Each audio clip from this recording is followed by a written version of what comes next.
Hello, I am Dari, and I don't do things in half measures. Shamu, everybody. It's taking a little while to make this video. I need to get my sources right. Sources are important. Um, One of my last videos talked about are the gods your friends. Good point was brought up of what the gods as subject, about the gods as object, and I do have more to say on this. In fact, I have a lot more to say. So this is going to become a little mini-series. I'm going to do this in parts.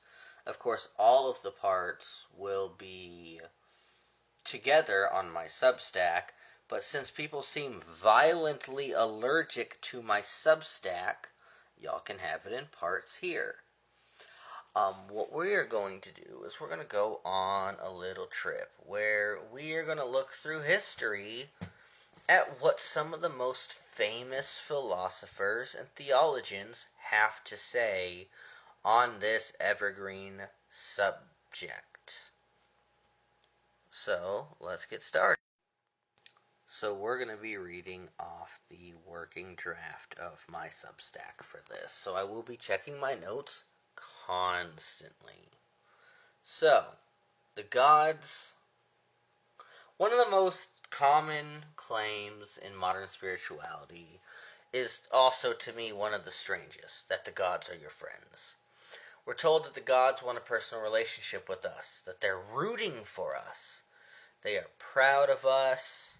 They're disappointed when we fail and pleased when we succeed.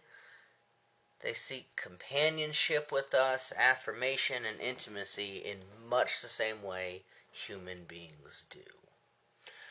This is very familiar to us. This is very comforting. It's emotionally satisfying.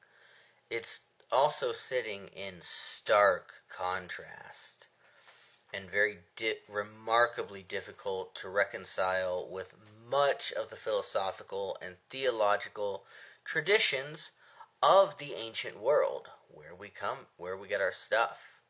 We're going to go from Plato to Proclus, from Apollonius of Tyana to Iamblichus, from Maimonides even to Aquinas. We're even going to go from Al-Farabi to Spinoza and to Kant. Through this, we're going to encounter a recurring and, for some, uncomfortable theme. The divine doesn't need us. Gods are not impoverished without our worship. They're not strengthened by our offerings. They're not persuaded by our prayers.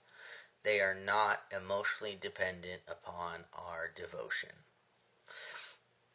In fact, many of the greatest philosophers and theologians of the Mediterranean world insisted that to imagine the divine in such terms is to completely misunderstand divinity itself.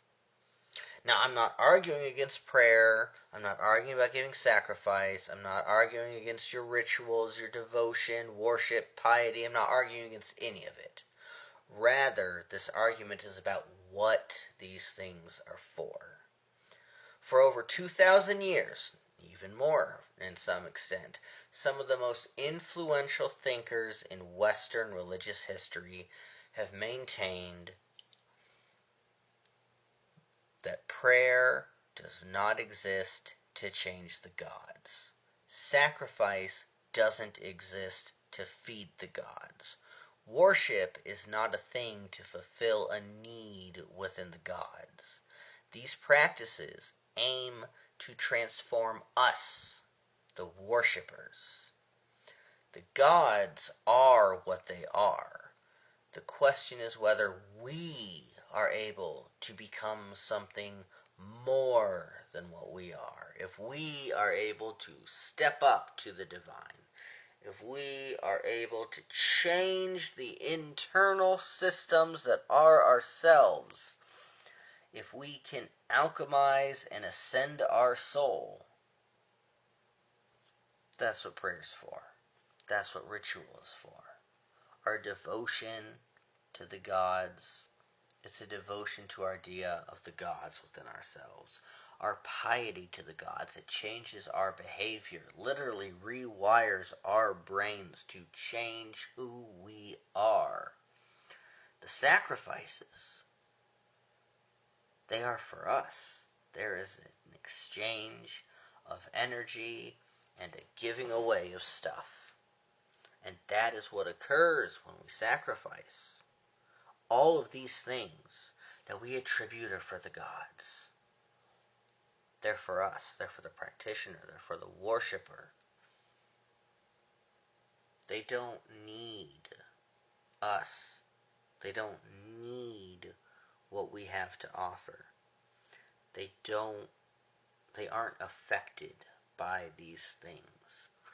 Now, I know that this is a very lofty claim to make, and I know many of you are like, Dari, what in the world? This makes no sense. I get it. I understand. We are going to go through this in the next couple days. I'm going to do multiple parts covering what these philosophers, what these theologians, I hate that word, theologists say, what these men of faith have to say about the divine and how we interact with it.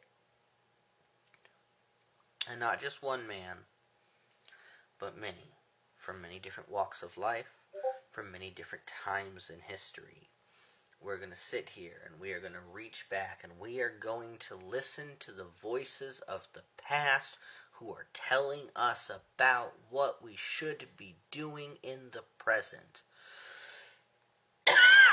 Oh, Dari, nobody should tell us what we're doing. We're kind of doing our own thing. If you hold these things sacred, if you truly hold these things sacred, then what the people who wrote on these things said, this should matter. This should be one of the most important things in your practice. Not the prayers, not the rituals, but what these people who lived with these religions had to say. And over the course of the next 8 or 9 videos, I'm not sure, we are going to deep dive. We are going to see what they had to say. We are going to learn who they are. And we're going to see how that applies today. Those are the 3 goals that I plan to do. Much like I set things up with my History of the Left-Hand Path, I have 3 points I wish to hit on in this series. This series is going to, of course, be much smaller and shorter than that one. That one quickly spiraled out of control. We'll keep this one reined in. Not much more to say here. This is introducing, what this series is going to be about. And hopefully by the end of the time you have walked this path with me, and we have peered back at history, that we will see and come out the other end with a completely different and completely honest discussion and view about the divine in all of its many forms. That's all for me tonight. I might do the next part here in a moment. We'll see. But until I see you in the next video, or catch you in the next live, or see you in my Substack, may your ancestors bring you the sweetest of portents. May you have the most wonderful of dreams. May you all stay cool. May you all stay safe. Shamu.